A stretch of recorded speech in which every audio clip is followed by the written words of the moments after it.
Hey guys, welcome back to another video. This is me, Mr. Cameraman, and today we are here with the Gotham Season 5 Is It Still Good review. This isn't actually Is It Still Good. Gotham is part of a different series called Why It's the Best. It's not officially a Why It's Still Good, and the reason why I don't do that is because Gotham's too good of a show to be part of the Is It Still Good. Everyone knows it's still good.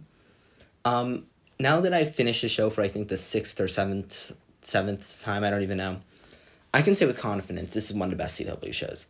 This show is overhated to hell, and it has its issues. I will not deny it has its issues, but it honestly is such a good show, and I don't know why it is so hated in the Batman fandom. Like there are people who have watched Gotham love this show. I think that's the thing. I think I think anyone who watches this show enjoys it. I just think a lot of people who have not seen it are like, it's not that good. And it doesn't do everything perfectly, but it is so good and it is so hated. I don't understand it. Let's talk about season 5. I'm not going to go through each episode. I'm going to be kind of doing a kind of full review. It doesn't really matter. First thing I want to mention, this is one of my favorite seasons. I think season 4 might be my favorite, but I'll talk about that in my ranking video in a few days. But I think this season was overall very good. I think the idea of the military kind of being this villain is very strong. But not just that, I think what this season does very well is it kind of doesn't have an overall villain. The overall villain is the military, sure, and they have plots throughout, but overall, throughout the entire story, they kind of have like a Penguin episode, a Riddler episode, they have Poison Ivy back a few points, they have Jeremiah Velasco throughout it, so they really do highlight a lot of the great villains. They even bring back Tetch for an episode. They do a lot. They bring back Scarecrow for a bit. They really do try to bring a lot of fun characters into this season. And I think the idea of it being very territorial is very good. I think the first episode, the opening of season 5, is one of the strongest episodes of Gotham. And I'm willing to stand by that. This episode is pretty great. Without a doubt. What it does so well that I think is not even if the opening to episode 1 is one of the best scenes of all Gotham. If you know the context and you've watched the first 4 seasons and it opens with that flash forward and it shows all these characters that you love getting ready for this massive battle, the context that occurs in is so good, and even though we don't know what's going on, it is one of the best scenes in all of Gotham. I will say, when I first watched that for the first time ever, I still remember how excited I was for what is going to happen, because that moment when they all look over the barricades and they all fire on the army, it's one of the best moments in all of Gotham, and it's built up throughout the whole season. It's not paid off in that episode or the following episode. It really is built up throughout the entire season. And I think this first episode really does a great job highlighting a lot of what makes Gotham great. It restores the Penguin's power that he kind of gets every season. But he still has that power and grasp that I love. And I like how we really get immersed in this universe of Gotham that we've never seen before. Because I think what with Gotham does a lot is it introduces new villains, but I feel like the status quo of the universe still kind of stays the same. This time, the universe is so different that the island of Gotham is a whole new world that we have to explore throughout the season. I think episode 2 does a great job as well to show Gordon trying to explore. I think Haven was such a great plot point because I think it showed what what he stood for and what he vowed to protect. And when Haven was eventually destroyed, I think that was such a strong moment. I'm just going to kind of skip through. I think Eduardo is such a good villain. I don't think Talia al Ghul is such a great villain. But it makes sense why she's here. I think Eduardo is probably a little stronger, but still he kind of doesn't do much towards the end. And I like how episode 11, the real finale, is so good. Episode 11 is another one of my favorite episodes of the entire show. It has a weight to it that most episodes of Gotham don't. One thing I love about this season is how it's not people in Gotham fighting each other, it's Gotham versus the world. And it feels like Gotham's united at this point. So in episode 10, I love how it really feels like it's finally getting better. And then in episode 11, it's such a great ending. I love how they did what, like, it's such like a very interesting episode, but I love how good they did it, like how it was executed. It's such a great finale. And I wish this season ended there. I wish that was the real finale of Gotham, because episode 12 is the worst episode of all of Gotham without a doubt.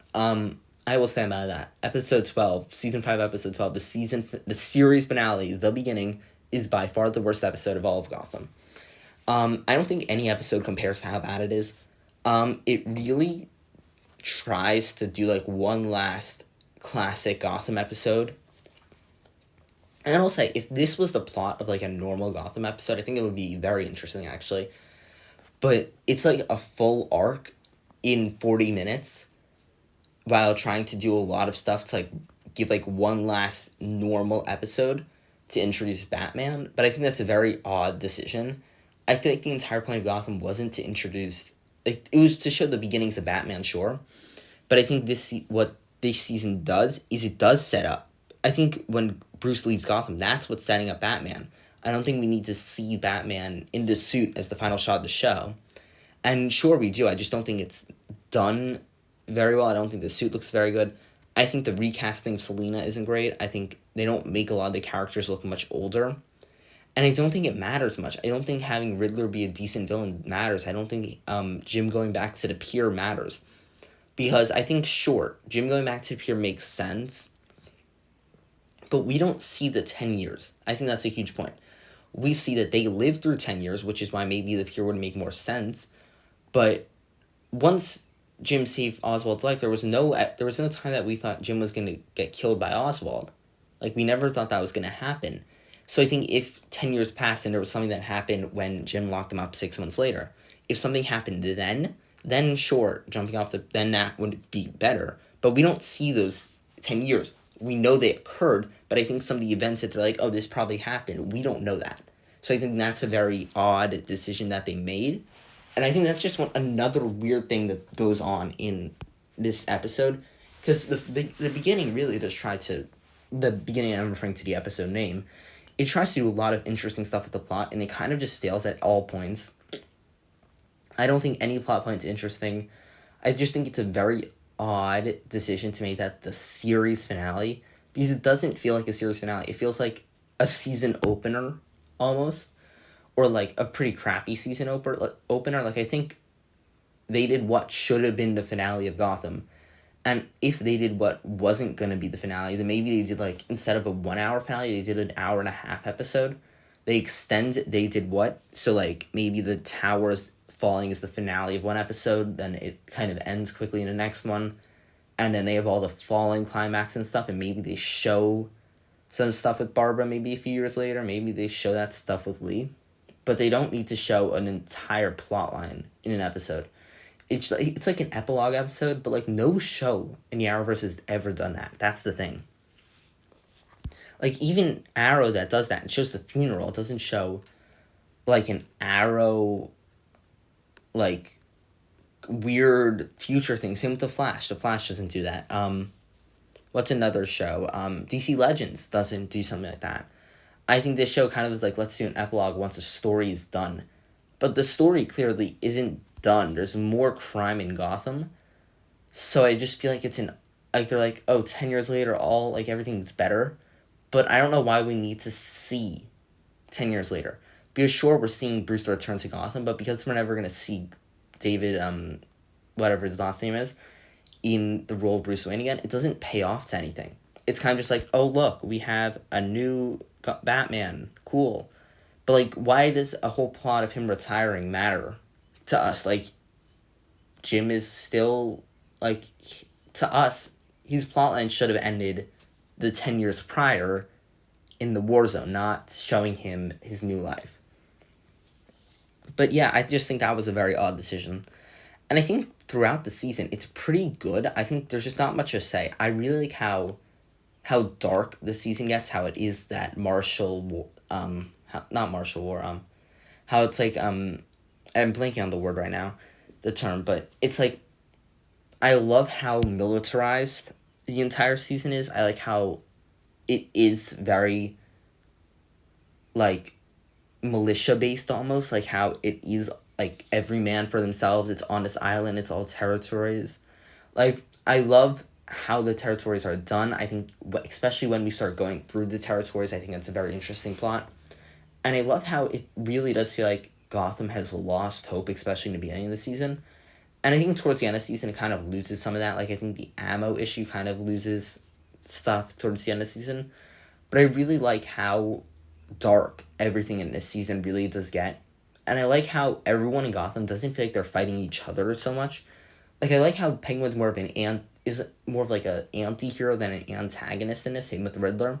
Like, sure, they're trying to get off through a submarine. It's an interesting plot, but it's not like a world-ending plot or anything. And I think it's still fitting for their character. I think the Trial of Jim Gordon episode is one of my favorites. I think it's a very fun episode. It really is just a very interesting episode. I think Lee finally comes back to basics in this season. I really like that. I don't know why she's finally in love with Jim again. I just guess she kind of like just gets back in her right mind almost. But I think this season just really does a lot that's very interesting that I really do enjoy. And yeah, I think I don't have much else to say honestly about this season. I really do enjoy it. It's one of my favorite seasons. I just don't think there's much to be said about it. So yeah, I think that's all I have to say. Thank you guys so much for watching this video, and I'll see you guys in the next one. Bye, guys.